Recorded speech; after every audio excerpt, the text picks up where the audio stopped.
¿cómo están? Muy pero muy buenas tardes. Aquí estamos comenzando un nuevo programa de Por Ahora en UNLP TV. ¿Cómo estás, Claudia Alonso? Muy bien, Celina Harry, ¿cómo anda usted? Muy bien, Muy sí. bien. Nueva jornada para debatir, para analizar, para charlar. Más que debatir, para analizar y para conversar un poco. Porque viste que los programas de noticias suelen ser como de debate, de discusión. Bueno, acá venimos a charlar de pelea, claro.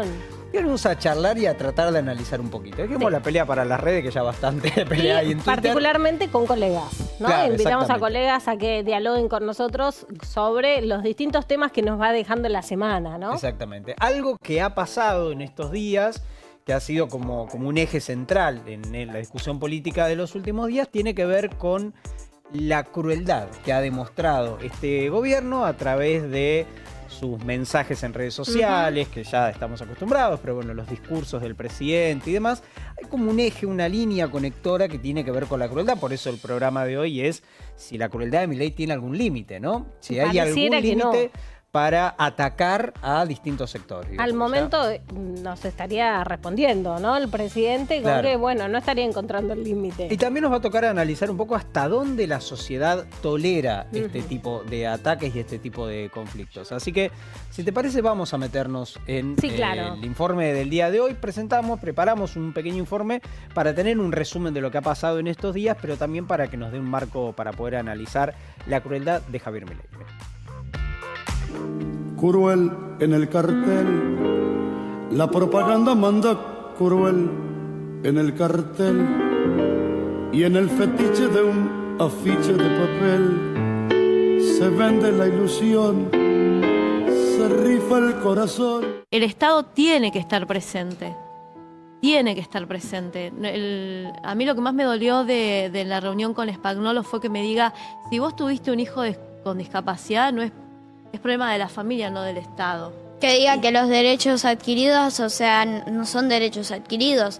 O sea, a nosotros nos costó mucho el poder lograr esos derechos y que en realidad él nos hizo un cuestionamiento también que fue literalmente, ¿por qué yo tengo que pagar peaje y ustedes no? ¿En serio dijo eso? Sí. Dijo eso. Que yo tengo autismo y necesito que le paguen a mis terapeutas, ya que si no le pagan, la terapia va a cerrar y mis amigos de terapia no van a venir más y no lo podré ver nunca más.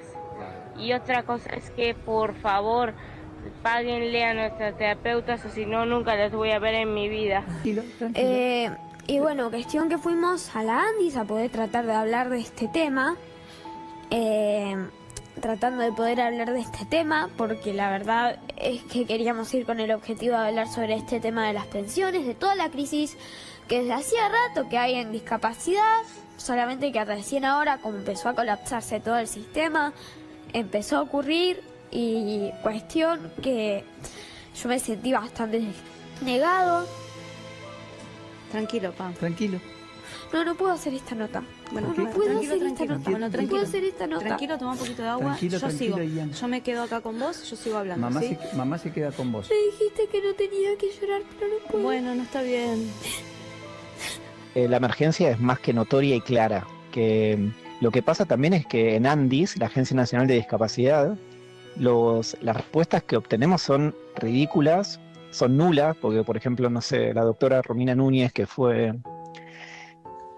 quien más nos convocó antes de asumir este rol, nosotros no la conocíamos, pero nos convocaba con la idea de proyectos de ley, leyes, por favor, vengan. Íbamos todos y de repente asumió, teniendo un hijo con autismo, lo que responde en las conferencias de prensa es, no tenemos información.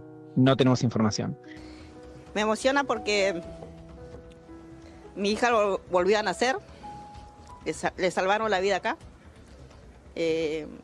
En menos de una semana le diagnosticaron lupus.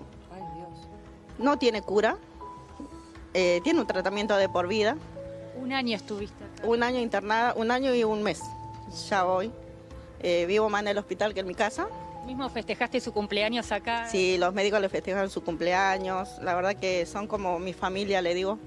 Yo cuando estoy triste en el hospital, estoy internada, vienen los médicos y empezamos a jugar para que no me ponga triste. ¿Jugás con ellos? Sí. Y bailamos. ¿Te puedo decir algo? Sí, claro. Que si puede Milei pagar a los residentes y que no cierren el hospital.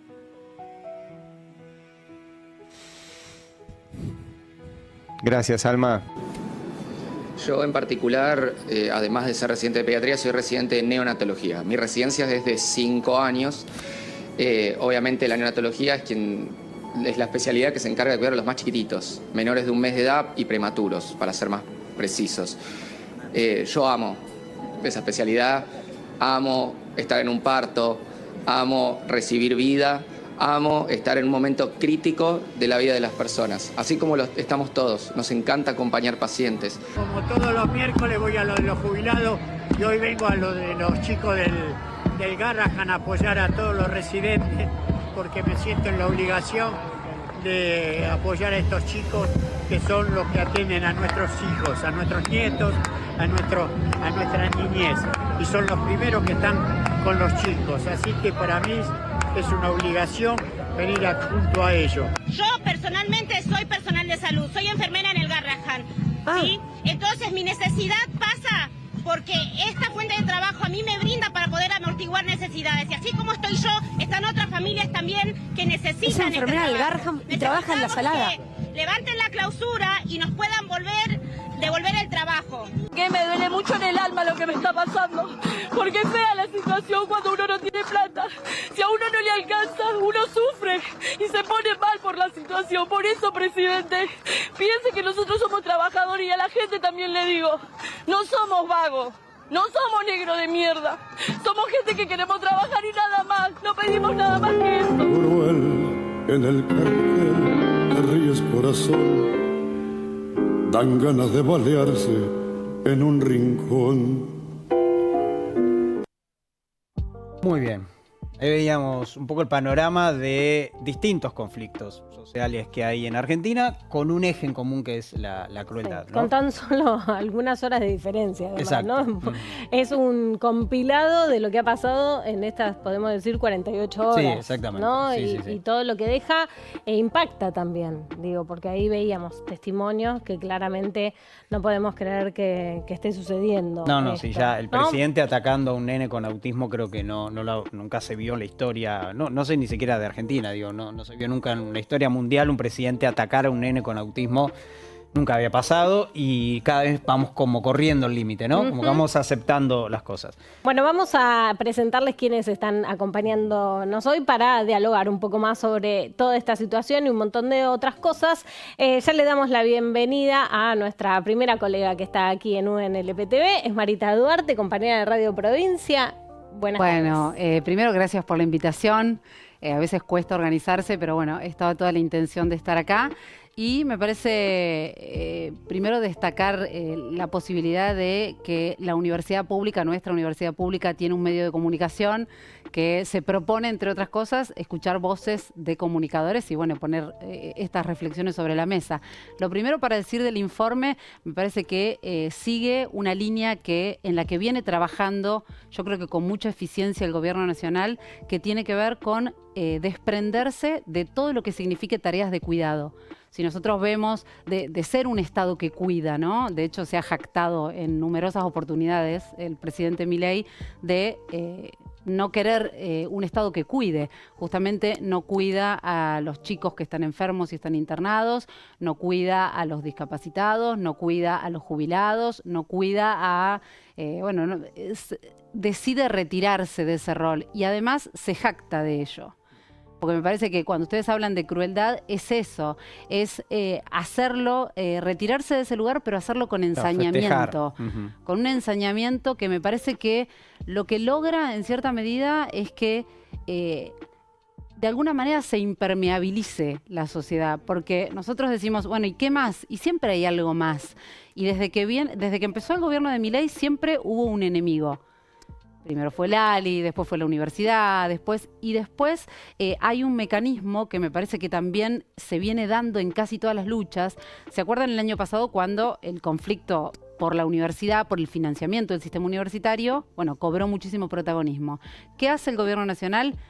le da un poco de dinero para lo que son los gastos de la universidad, entonces quedan las luchas fragmentadas. Entonces ahora sigue la lucha de los docentes universitarios que ya no tiene el mismo eco. Ahora hay que ver qué es lo que va a pasar con los residentes del Garrahan, a los que se supone que les propuso un aumento, del cual todavía no fueron notificados. Claro, así que bueno, hay un gris ahí. Pero ¿qué pasa entonces con el resto? Entonces logra fragmentar las luchas, dar una respuesta, por supuesto, menos que a medias, pero es un esquema que viene repitiendo y que creo que lamentablemente viene funcionando. También nos acompaña Martín Soler, aquí con nosotros de 0221. ¿Cómo estás? Hola chicos, buenas tardes, gracias por la invitación. Bienvenido. Y bueno, durísimo el informe, uno está acostumbrado a ver una cosa por un lado, otro conflicto por el otro, pero verlo todo junto y todo de corrido, realmente es muy llamativo, es un hallazgo, una creación de la producción muy buena, porque creo que le da un contexto para tomar conciencia realmente de lo que está pasando en nuestro país. Este sistema de la crueldad en el que estamos inmersos desde el diciembre del año 2023 parece no tener fin, porque hoy estamos hablando de estos 4 o 5 conflictos, pero ya Marita repasó el de la universidad. Si nos ponemos a repasar todos los conflictos que hay en el ámbito del trabajo privado, vamos a ver nos encontramos con cierre de empresas, familias que pierden su único sustento, ni hablar de lo que son los chicos en las escuelas públicas, que cada vez hay más demanda de alimentos, de atención y de contención. En definitiva, estamos ante una situación, yo no lo viví nunca, de nuestro país se puede decir muchas cosas y siempre hemos sido muy críticos de montones de cosas, pero nunca hemos vivido una situación como esta. Y lo más llamativo de todo es que si uno repasa la campaña electoral del año 2023, lo decían con todas las letras. Claro, sí, lo dijeron con todas las letras. Uno se asombra porque yo nunca creí que iban a llevarlo a cabo de la manera cruel y tan rápido de cómo lo están haciendo. ¿Qué pasa con la sociedad? Digo, ¿qué es lo que nos pasa como sociedad? Que todo esto lo toleramos, digo, que nos indignamos en redes, decimos algo en redes, pero que después no se sale de ahí.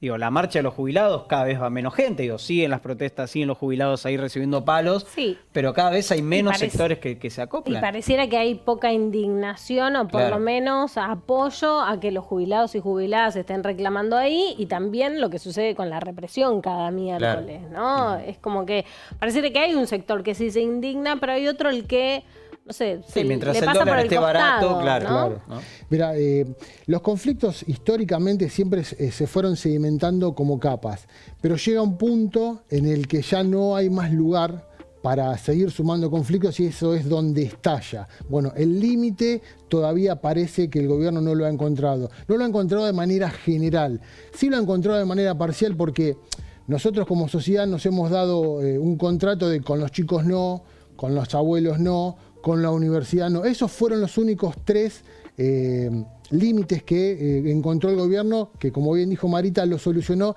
de manera parcial y fragmentando la lucha. El desafío es convocar a todos para que ese pequeño bienestar que le llegó a algunos sea para todos y no para un sector determinado.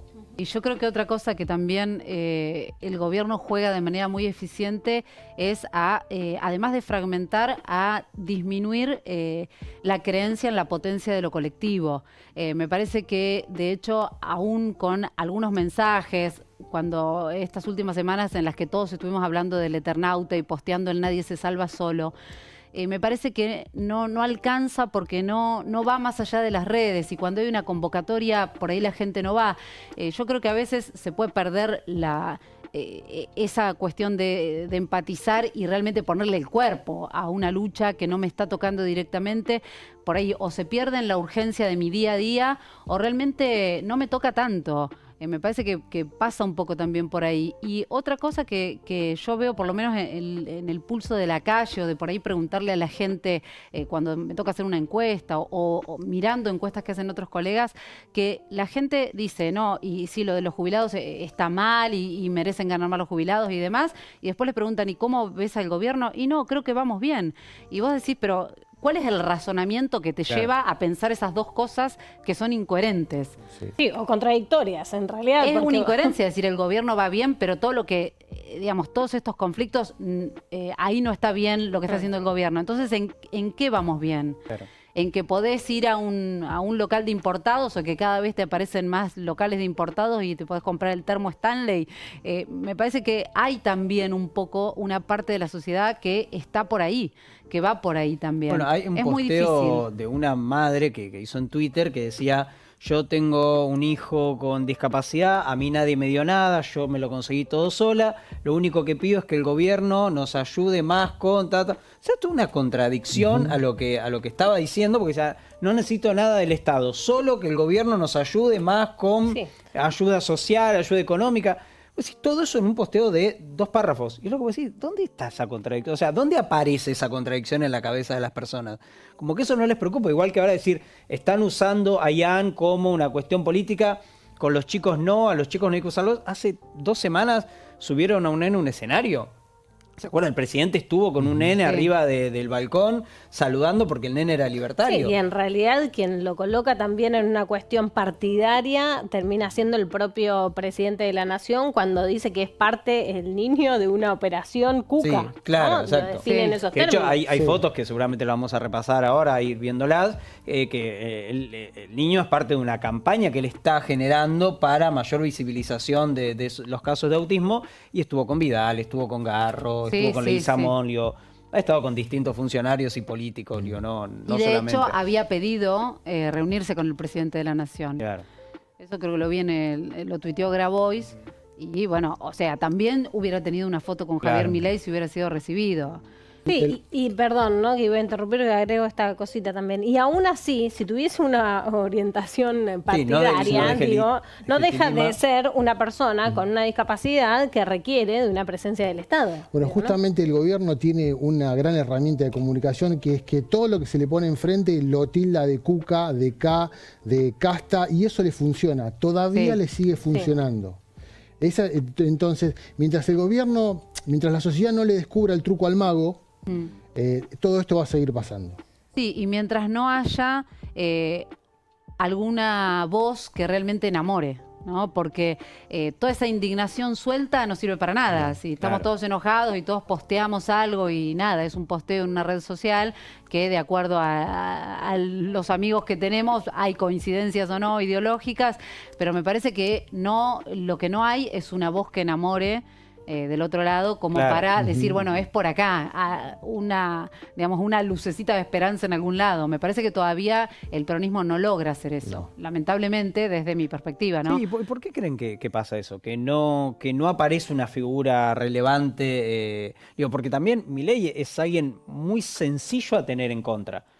Es muy fácil posicionarse en contra de Milei. Sí, un poquitito que manifiesta que no estás... no es una figura política que sea difícil por dónde le entras. Tenés muchos lugares para contraponerte a Milei. Lo que pasa es que él fue muy astuto en la idea de la casta y la motosierra. La verdad que fue brillante la estrategia para llegar a donde llegó. Porque pudo leer el hartazgo con la clase política, entre comillas, de la que él formaba parte, pero hasta tuvo la astucia de despegarse de esa misma clase política. Sí, pero después jugando con poner a Scioli, si vamos a hablar de casta, de poner... Bueno, sí, tiene todo un gabinete que son figuras pasadas. Patricia Bullrich. Sí, pero no estaría importando. Eso no lo afecta. Pero los que salen a dar la batalla cultural del gobierno no son esas caras. No. Sin embargo, los que están del otro lado son siempre las mismas caras. Entonces, vos ponete en el lugar de un elector que tiene que decir, bueno, yo de este lado tengo a Milei que me propone esto, pero del otro lado tengo a todo lo otro que están condenados, están denunciados por corrupción. Ponele no sé si será verdad o no será verdad, pero tienen ese rótulo. Claro. Entonces, el elector se encuentra ante una situación muy difícil y pasa lo que pasó en la elección porteña. La mitad no va a votar. Claro, yo creo que es eso, ¿no? Se van para el lado del no voto. De hecho, me parece que el dato más llamativo es muy triste de la elección porteña, que la mayor parte de la sociedad no considere que la política es una herramienta de transformación de la realidad. Es un dato que me parece que es demoledor como sociedad, para quienes estamos convencidos de que sí, que la política es la herramienta que tenemos para transformar la sociedad, o por lo menos la mejor que supimos construir.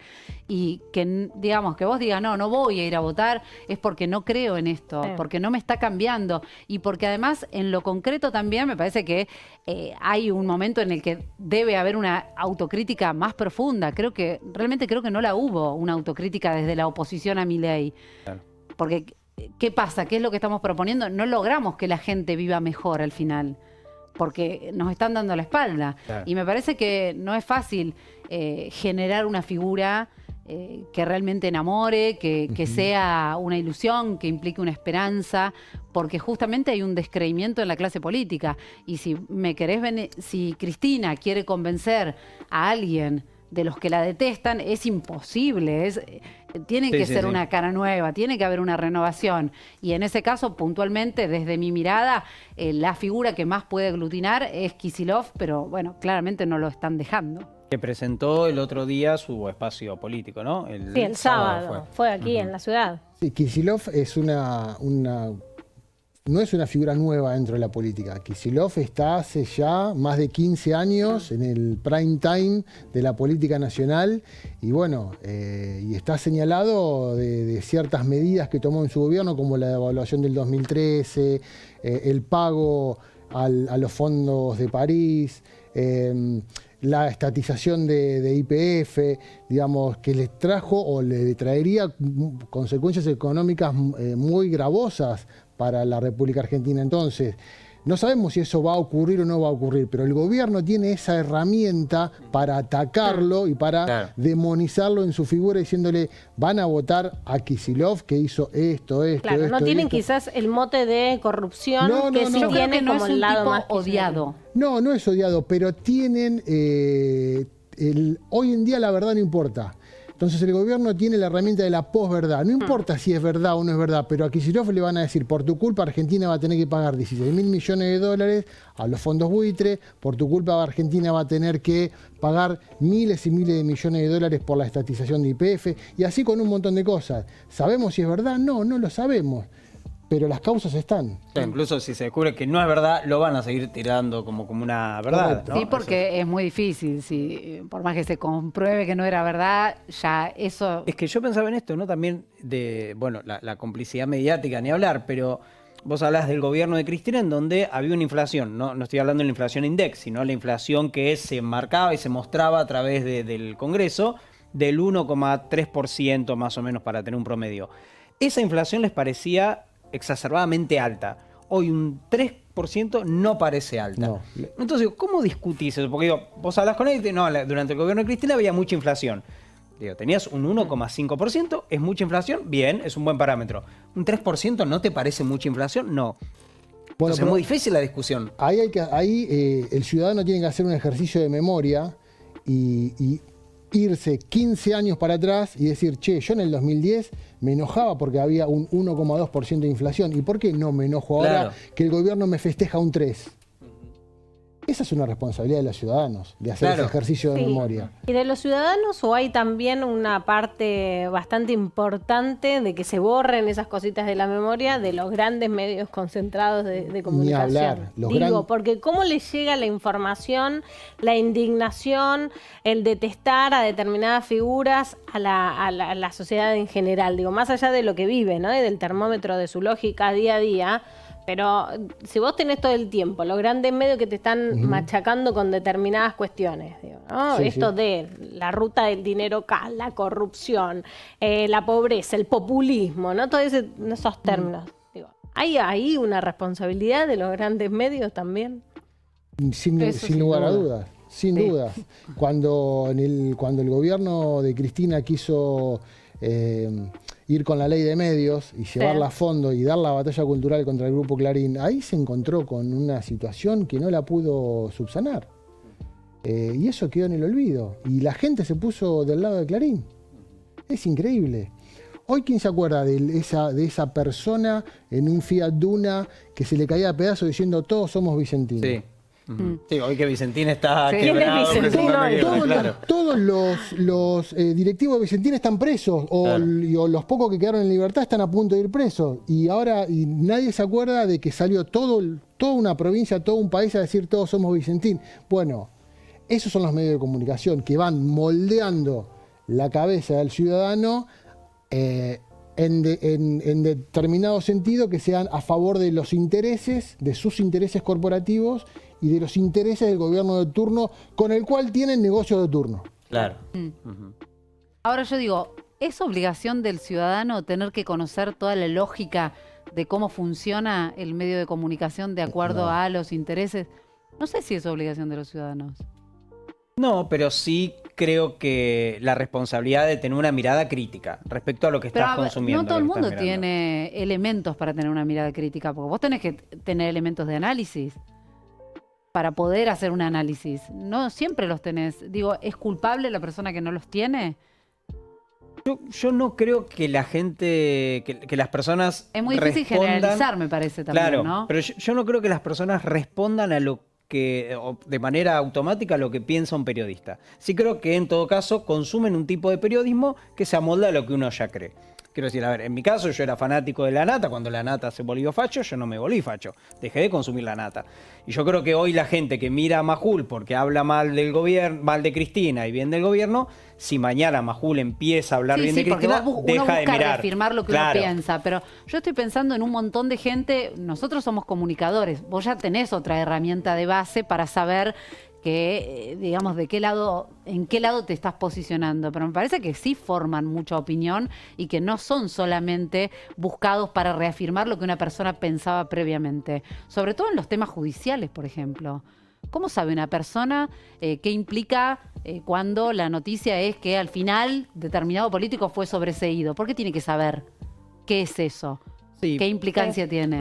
Pero yo insisto, creo que si Majul dice Cristina va a terminar presa y otro periodista, o Feynman, para nombrarle la misma, dice a Cristina la van a sobreseer, yo creo que quien odia a Cristina va a seguir creyendo que Cristina va a ir presa o está presa o debería estar presa, más allá de lo que digan dos periodistas. Yo creo que es muy fuerte la mirada ideológica hoy de la sociedad, que está muy ideologizada en cuanto a sus creencias o a lo que quiere creer de acuerdo a cada es posible que haya una político. retroalimentación, ¿no? Un poquitito que me encuentro con alguien que me está diciendo lo que yo quiero escuchar y quiero creer y lo reafirmo y además me fogonea eso que quiero o que en el fondo siento, ¿no? Percibo sobre la realidad de alguna manera, pero lo cierto es que la llegada y el acercamiento de la información a la sociedad viene por los medios de comunicación. Si no, ¿cómo sé yo que determinado funcionario tiene una causa judicial? Y no hay un equilibrio en el mapa de medios de comunicación. No, hoy está muy desbalanceado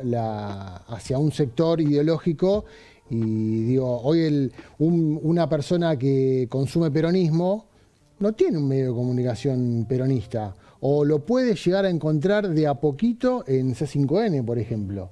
Pero, en cambio, aquella persona que tenga una orientación antiperonista, bueno, tiene un menú. Para hacerse una panzada. Un menú, un banquete 24 interesante, horas. Muchos platos, ¿de dónde comer? Y no sabe por cuál empezar. Bueno, pero sin embargo, un presidente que dice no odiamos suficiente a los periodistas, ¿no? Digo, y sin embargo, eso no es un ataque a la prensa.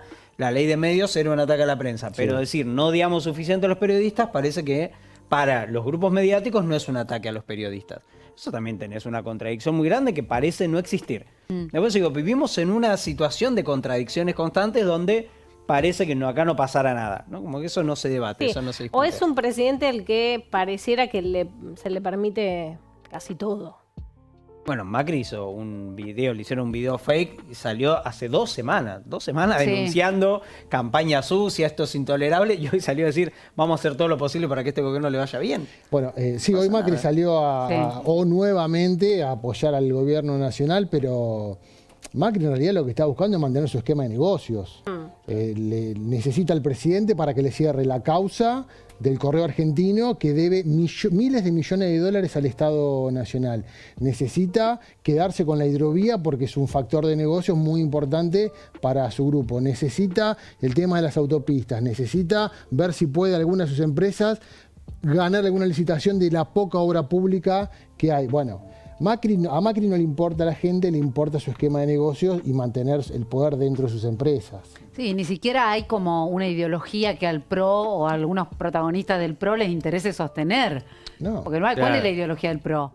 Sus propias conveniencias, sus propios intereses. Otra cosa que uno, podría asombrarse un poco más, si es que no estuviéramos acostumbrados como ya lo estamos, es determinadas figuras del radicalismo, de las que uno podría esperar un poco más porque hay una base de sustento ideológico que no es coherente con el ahora del radicalismo, bueno, ya hace muchos años, ¿no?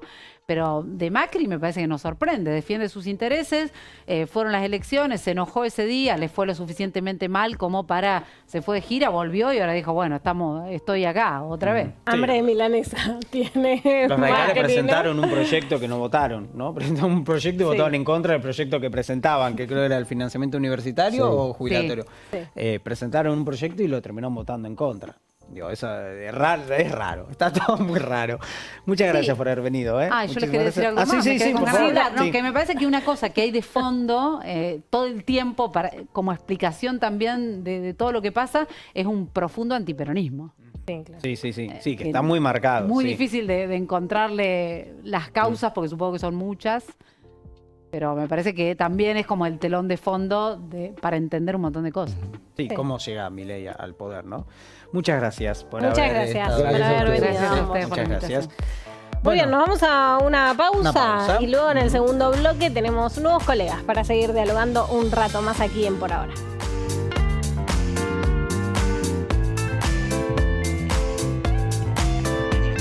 Apostar todos los días no da. Viciar con las apuestas no da. Si conoces a alguien que tiene problemas con las apuestas, dejarlo solo no da. Llama al 0800-222-5462.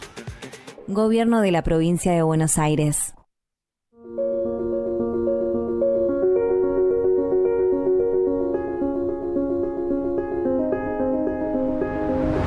Vivimos momentos en que la concentración de la comunicación es predominante, convirtiendo los medios de Buenos Aires en medios nacionales.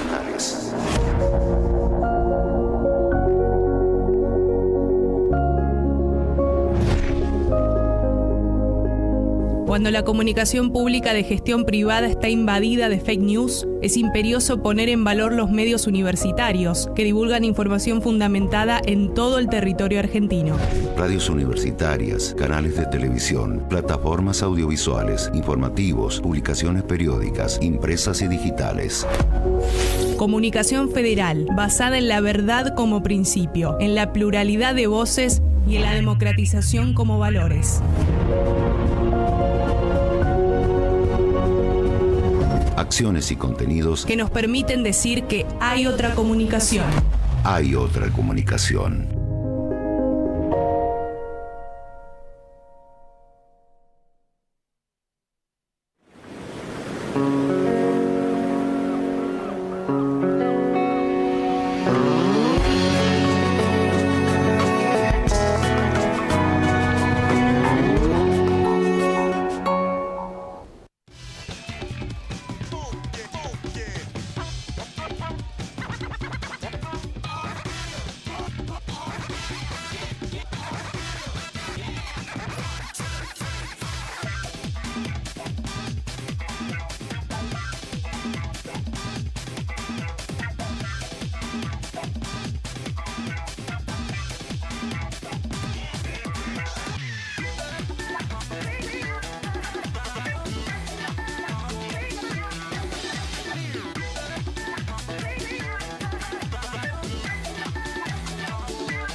Desde el corazón de nuestros saberes, la plataforma audiovisual universitaria Mundo U abraza las voces de las universidades públicas de todo nuestro país.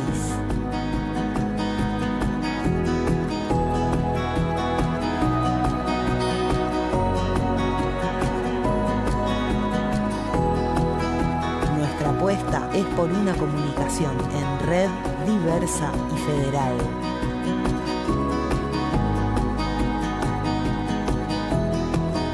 Un nuevo modelo de producción audiovisual desde las universidades públicas para el país y el continente.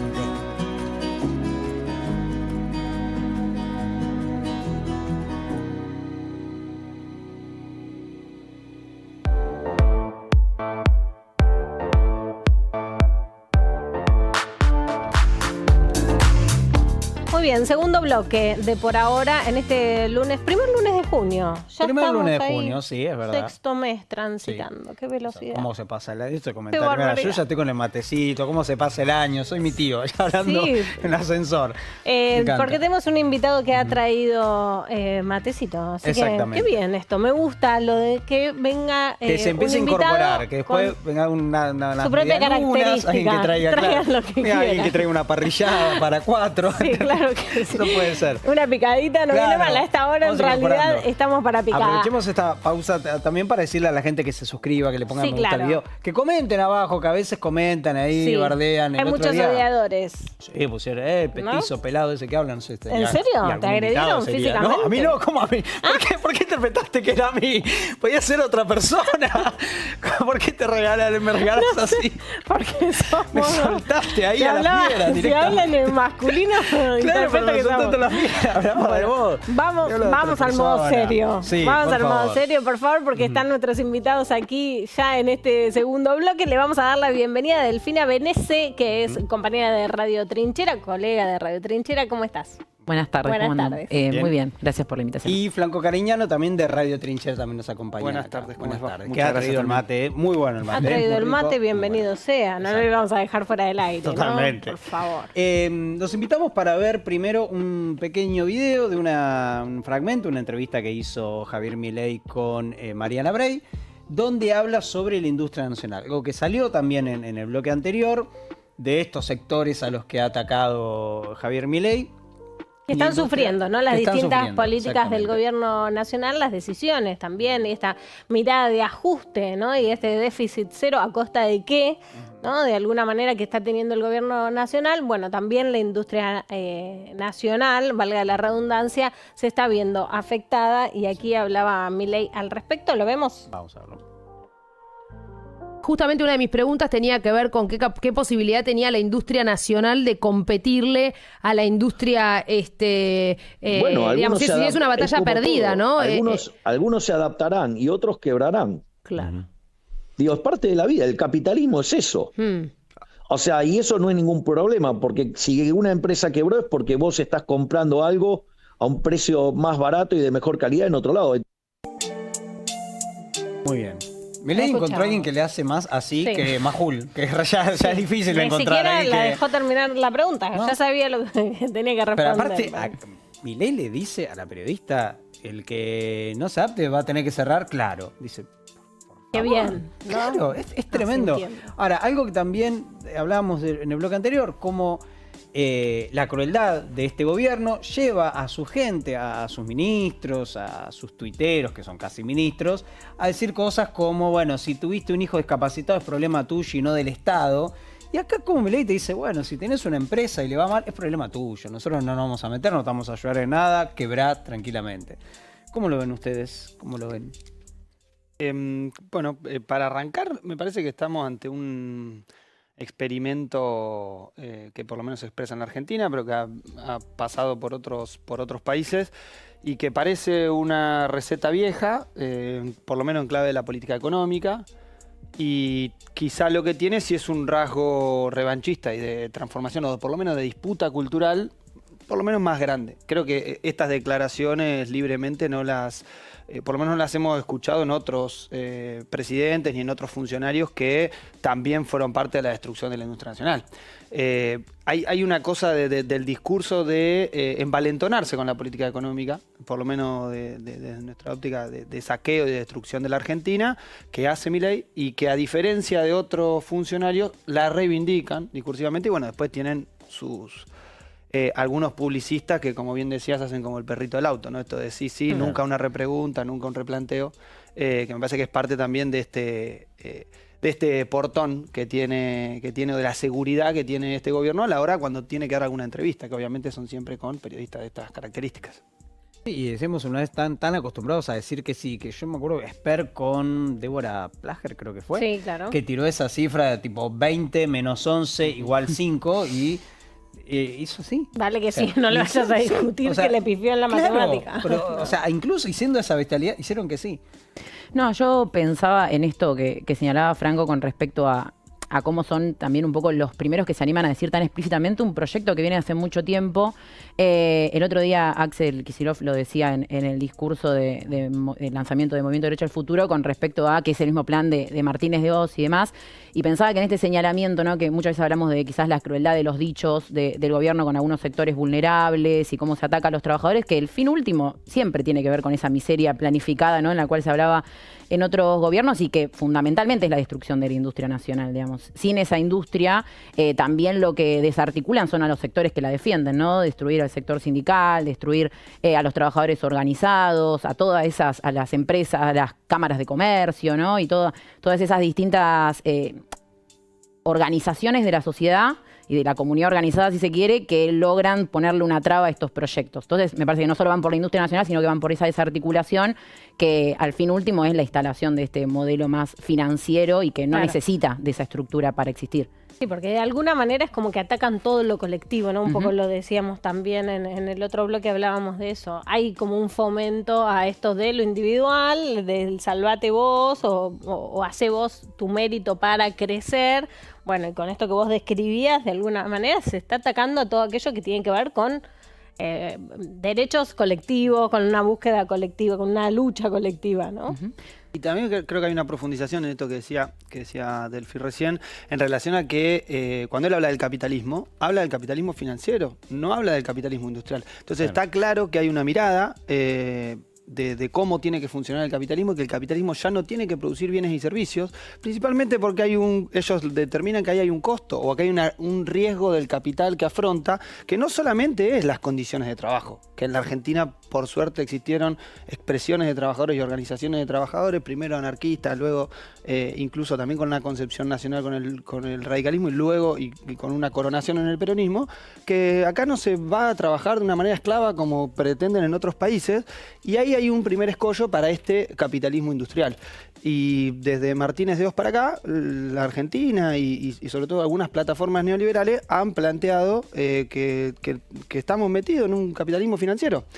De hecho, la ley de identidad financiera de Martínez de Oz sigue vigente hasta el día de hoy, nunca nadie la ha cambiado, nunca nadie la ha tocado, con lo cual eso es pegarle en la corteza, por lo menos o en el centro del tronco, a este proyecto que viene a instalar en la Argentina la continuidad del proyecto de miseria planificada, como decía Walsh. Pero sin embargo hay una sociedad que parece que tolera, que sigue tolerando, ¿no? Como bueno, van por estos derechos, lo toleramos, van por esto, lo toleramos. La huya, se está arruinando la industria nacional, se están abriendo las importaciones de productos. Hay empresas que tienen que cerrar porque ya no pueden fabricar, grandes empresas que han tenido que cerrar.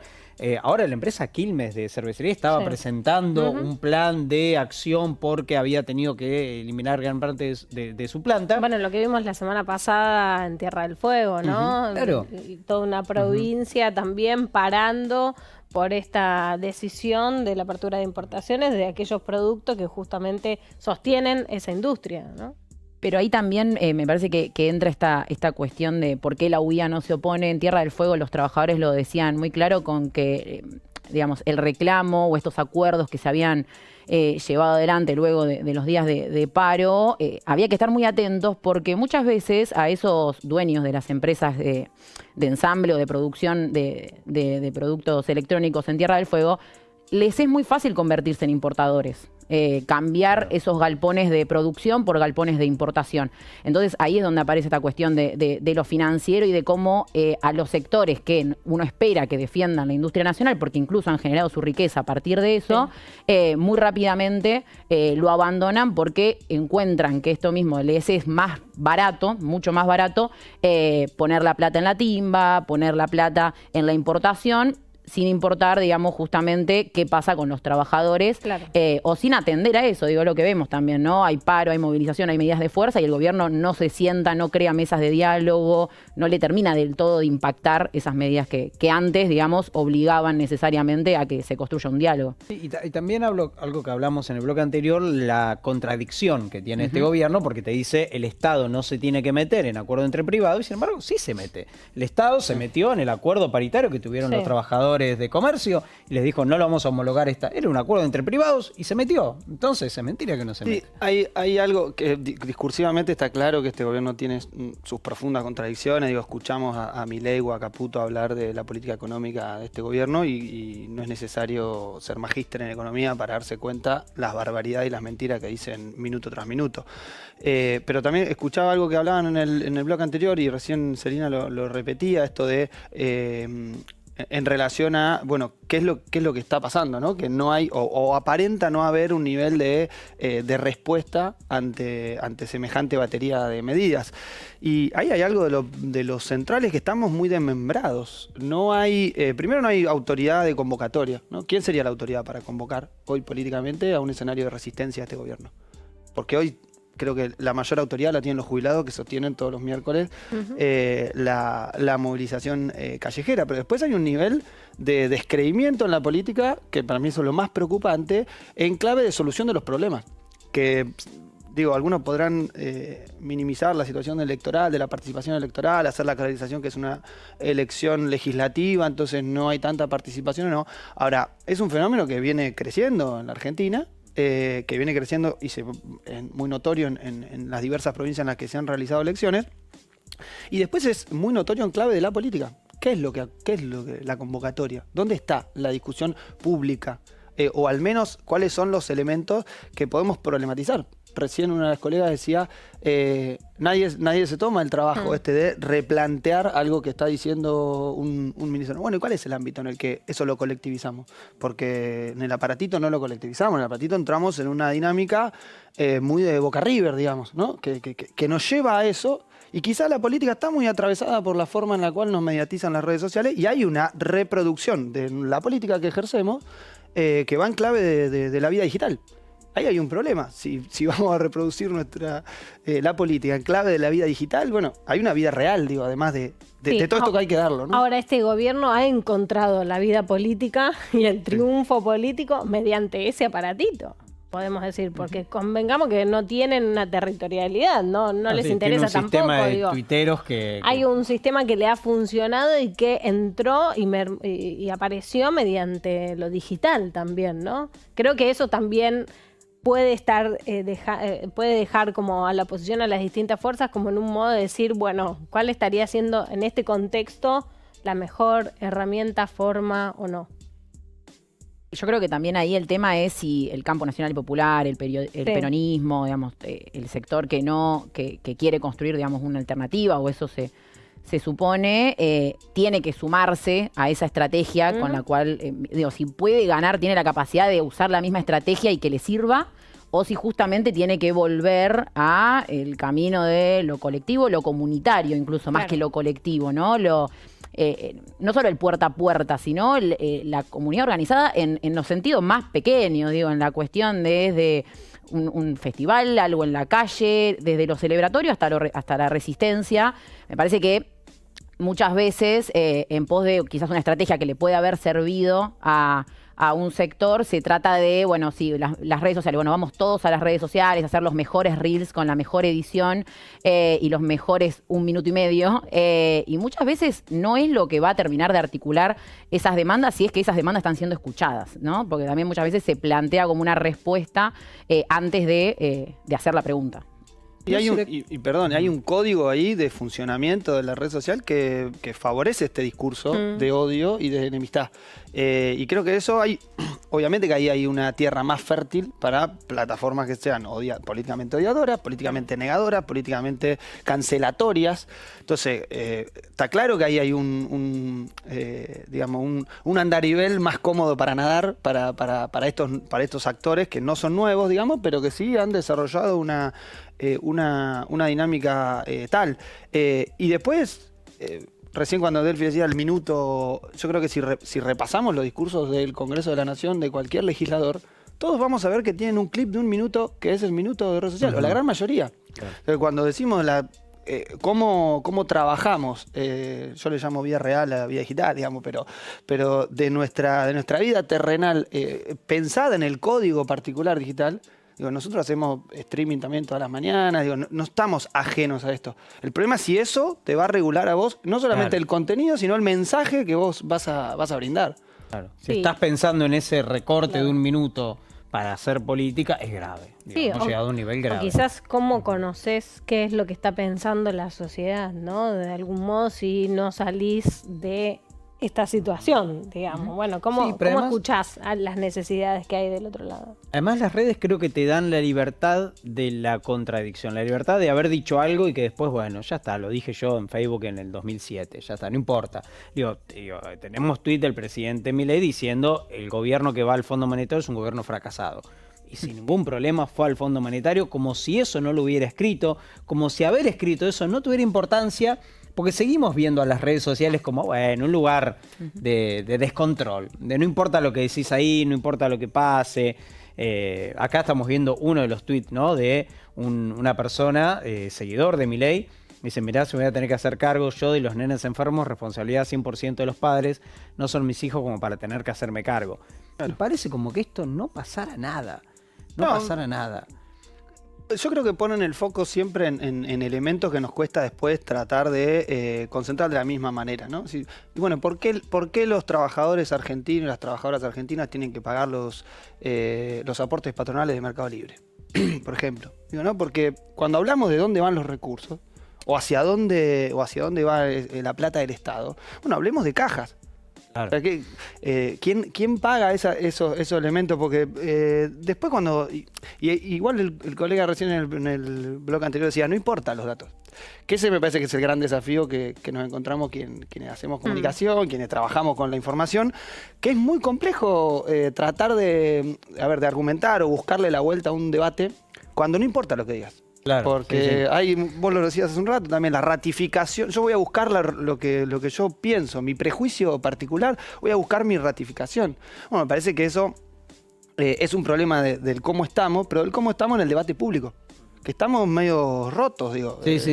Nos pasa en cualquier mesa familiar, en cualquier mesa de amigos, digo. Esta forma de no poder entablar una discusión concreta hasta para buscar una síntesis o acercarnos a una síntesis, es un problema de etapa, muy concreto. Sí, y de no repensarnos, ¿no? Porque yo me acuerdo hace un tiempo discutía con alguien que me decía, a mí lo que me molesta es la corrupción. Digo, no, en realidad vos no te indigna la corrupción, te indigna la corrupción de un lado.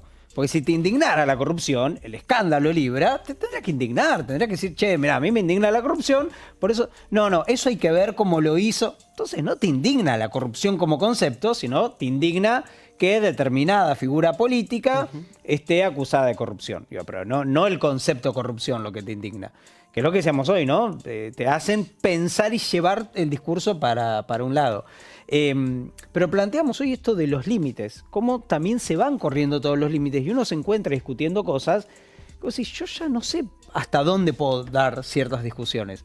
Como que se va atravesando lo de los chicos con discapacidad y el ataque de Milei, y volvemos al principio del programa, el ataque de Milei a un nene con discapacidad ya es un límite que no sabés cómo encararlo, desde qué lugar se encara.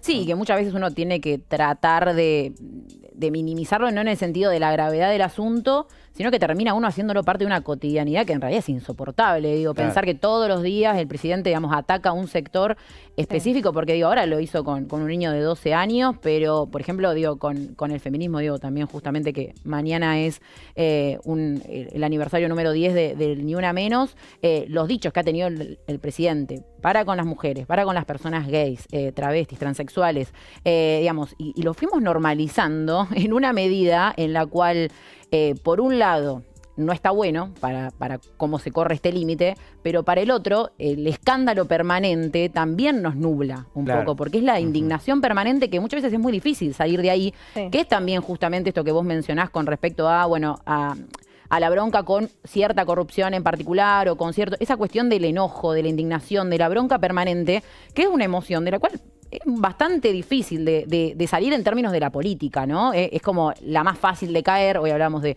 los celulares, de las redes sociales y demás, también la que te lleva permanentemente y la que es más fácil para permear en la política de la crueldad y del odio que vemos hoy en día, pero a la cual, bueno, ¿cómo le salimos, cómo le escapamos a ese límite permanente o cómo tratamos de atravesarlo, pero sin dramatizarlo en la medida en la que no nos genere esta imposibilidad de pensar una alternativa o pensar, bueno, cómo lo afrontamos desde una mirada, de una respuesta política verdadera y no solamente desde la indignación, que me parece que es un poco lo que también es una problemática de la época, ¿no? Como, uy, no, ¿cómo va a decir esto de un nene de 12 años? Bueno, ¿y qué más? Digamos, ¿cómo hacemos para detener eso que pareciera que cada vez se profundiza que crece, más? ¿no? Y estamos hablando de violencia, digo. Y de hecho, hace un par de años intentaron asesinar a una ex presidenta, vicepresidenta, y sin embargo también es como que eso pasó. Y digo, ya era también el marco de violencia en el que nos estábamos metiendo. Sí, que no solamente en clave discursiva, digo, ahí hay una situación muy concreta, no solamente porque lo vimos todos en televisión. A ver, cosas que pasan en esta Argentina, ¿no? Se borra el teléfono del tipo que gatilla. Hay un diputado nacional que fue denunciado por una persona que lo escucha en un bar enfrente del Congreso y se encarga no solamente de seguir saliendo a hablar, sino sigue estando como diputado y se ofende cuando alguien le grita dentro del Congreso alguna situación en referencia a este caso, cuando no dan ninguna declaración. Yo te he escuchado una declaración, estaba hablando obviamente de Gerardo Milman, hablaba creo que en el programa, en el Destape, y planteaba con una seguridad que él cambió el teléfono. Entonces, ¿cómo va a entregar el teléfono viejo si cambió el teléfono, ¿no? Y entrega un teléfono. Esas cosas, que hay un nivel de impunidad en la Argentina que habla muy, muy concretamente de cómo acciona este poder, que es hoy uno de los poderes más importantes de la Argentina, que es el Poder Judicial. Lo demuestra no solamente no investigando, sino obturando también política legislativa. Digo, es el mismo Poder Judicial que ha obturado leyes que ha sacado el Congreso con mayoría absoluta, discutidas en todo el país. Digo, la ley de medios es quizá el caso ejemplar del recorrido de un proyecto de ley con discusiones en foro en todo el país y que es negado por el Poder Judicial a través de una cautelar del principal grupo de medios de la Argentina. Y no pasa absolutamente nada, y es como que no se dice. A ver, no solamente no se plantea una discusión, sino que después estos personajes andan por la vida como si nada pasara, sin ningún planteo. Y creo que en eso hay que ver si hay que salir de la indignación. Digamos, la indignación tiene que tener luego una acción, un correlato. Y hoy aparentemente ese correlato no es ir a votar.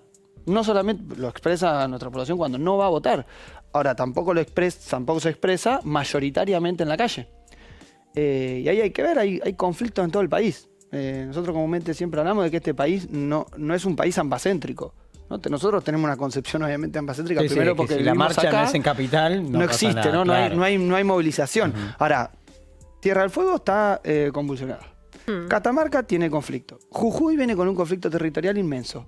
Nosotros empezamos a repasar las provincias. En Neuquén hay un montón de provincias que están en conflicto. Misiones con los yerbateros, que ahí tenemos video también, si quieren ponerlo de fondo, del escrache que le hicieron a Karina Milei y a Iñaki, que habían ido también ahí a Misiones y se veía el escrache. Y todas las crisis de este país han venido de afuera hacia adentro. Si nominamos el afuera, el contorno de nuestra patria bicontinental. Entonces no se puede reducir el análisis exclusivamente a esta lógica ambacéntrica o porteña de lo que pase en el Obelisco o en el Congreso de la Nación, cuando las distintas crisis en nuestro país han empezado de afuera para adentro, y en eso me parece que es importante ir viendo los conflictos provinciales existentes, y quizá en estos 2 años, seguramente estos 2 años sean de mucha conflictividad, pero no porque a algunos nos disguste el gobierno porque la política económica de este gobierno lleva a eso. O sea, no hay mucho elemento más que podamos abordar. Su situación económica es trágica, la fuga de dólares es abismal, vuelven a estar los mismos personajes, la receta es la misma. ¿Por qué va a salir distinto? Claro. Además son las lógicas, ¿no?, de los pasos para poder instalar este tipo de políticas. Digo, de alguna manera va a estar el reclamo popular y ahí entra la represión, bueno, hasta que en algún momento no se sostenga más, ¿no? Sí, y ya se están por acabar los dólares que le acaban de dar hace menos de 2 meses. Te dieron los dólares y ya está saliendo a buscar dólares nuevos porque no hay. Entonces, claramente, se están fugando. No va a tener mucha resistencia. Bueno, mañana miércoles, lo decías recién, es un nuevo 3 de junio, se cumplen los 10 años de mañana martes. El miércoles se va a estar marchando a propósito de esto y se va a plegar. Hay un montón de reclamos, habrá que ver, bueno, qué es lo que sucede, ¿no? Eso me parece que es lo interesante, ¿no? Porque esta cuestión de, más allá de lo que va pasando en las distintas provincias, también lo que pasa en Capital, en el AMBA y demás, tiene que ver con eso, ¿no? Muchas veces movilizaciones sectoriales de trabajadores o en su momento fue la... Bueno, quizás un intento fue la marcha universitaria, otro fue la marcha antifascista, quizás ahí como un poco más del 1 de febrero tratando de aglutinar esos sectores. Ahora se va a intentar algo parecido de cara a este miércoles en Capital, de tratar de poder confluir justamente todos esos sectores golpeados por el gobierno, que va a ser al fin y al cabo el mayor golpe que se le pueda dar, ¿no? Porque más allá de movilizaciones muy amplias, incluso digo, la CGT está teniendo una incapacidad de convocatorias tan masivas como la ha tenido en otras épocas, digo, de plegar a otros sectores a que estén en ese escenario callejero. Entonces me parece que ahí está lo interesante, ¿no? En cómo los distintos sectores golpeados se van confluyendo y de ahí me parece que interesante el escenario que se dé este miércoles. Muchas gracias por haber venido, Muchísimas gracias por habernos acompañado. Y bueno, se nos fue otro programa. Se nos fue otro programa, otro lunes que hemos dejado acá y hemos compartido con colegas un montón de temas, otros que nos han quedado afuera seguramente, pero lo seguiremos abordando en los próximos programas. Exactamente, así que bueno, vamos acercándonos día a día a las elecciones, así que va a ser un año interesante para analizar. Nos vemos la semana que viene. Nos vamos. Los invitamos a que se queden obviamente en la transmisión y en toda la pantalla de UNLP TV, que le den like ahí a la transmisión en vivo, que dejen sus comentarios y que regresen el próximo lunes aquí. Exactamente. A ver un nuevo programa de Por Ahora. Chau.